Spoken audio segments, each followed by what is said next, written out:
আন্দোলনের অংশ হিসেবে আওয়ামী লীগ নিষিদ্ধের আন্দোলনে গুরুত্বপূর্ণ ভূমিকা পালন করে বাংলাদেশপন্থী এই সংগঠনটি। বর্তমানে প্রতিষ্ঠানটি জুলাই ঐক্যের অন্তর্ভুক্ত অন্যতম সাংস্কৃতিক সংগঠন।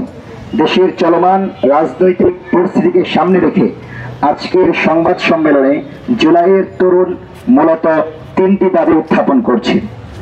অন্তর্বর্তী সরকারের ইতিবাচক জবাবের অপেক্ষায় থাকবে জুলাইয়ের তরুণ ও ছাত্র জনতা।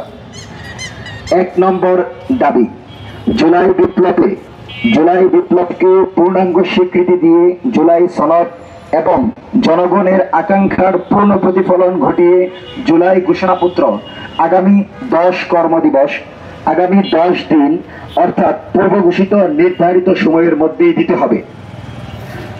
২ নম্বর দাবি, শহীদ পরিবারগুলোর সর্বোচ্চ রাষ্ট্রীয় মর্যাদা ও নিরাপত্তা নিশ্চিত করতে হবে। পাশাপাশি আহত বিপ্লবীদেরকে অতি দ্রুত চিকিৎসার ব্যবস্থা করে তাদের কর্মসংস্থান ও স্থায়ী পুনর্বাসন জাতির সামনে পেশ করা বর্তমান সরকারের প্রথম এবং প্রধান দায়িত্ব বলে তরুণ মনে করছে।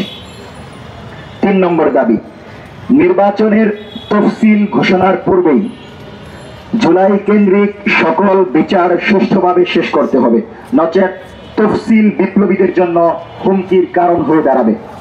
মৌলিক সংস্কার পরবর্তী নির্বাচনে জনগণের পূর্ণ আকাঙ্ক্ষার প্রতিফলন ঘটাতে পারে বলেই তরুণ বিশ্বাস করে। আজকের সংবাদ সম্মেলনের লিখিত বক্তব্য এখানেই শেষ করছি। জুলাইয়ের বিপ্লব জিন্দাবাদ, জিন্দাবাদ।